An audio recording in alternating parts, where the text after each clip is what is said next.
काल माझ्याकडे एक मुलगी आली होती, तिच्या चेहऱ्यावरती एक स्कार होता. तिला एअर होस्टेसची ट्रेनिंग घ्यायची होती, पण तिथे तो स्कार चालत नव्हता तिच्या ट्रेनिंगसाठी. त्यासाठी ती माझ्याकडे आली, मला हा स्कार घालवून द्या. तर प्लास्टिक सर्जरीद्वारे हे स्कार गायब होतात का? तर प्लास्टिक सर्जरीद्वारे स्कार पूर्णपणे गायब होत नाहीत, पण प्लास्टिक सर्जनचं कौशल्य कशामध्ये असतं की हे स्कार्स दडवण्यामध्ये असतं. हे स्कार्स कसे दडवतात?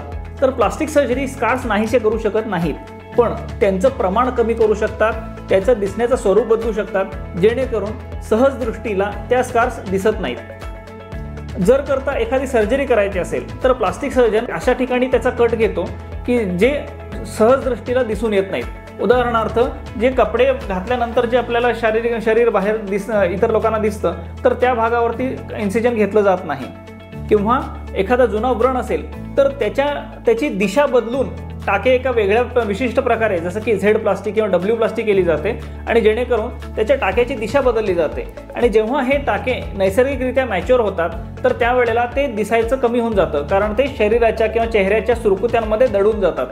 भुवयांमध्ये दडवता येतात, केसांमध्ये दडवता येतात, किंवा बिकिनी लाईनमध्ये स्कार्स दडवता येतात.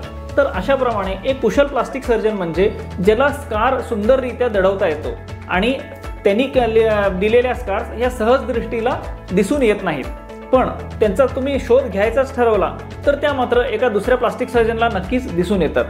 तर प्लास्टिक सर्जरीद्वारे स्कार नाहीशा होऊ शकत नाहीत, पण त्यांना सुंदररित्या दडवता येतं.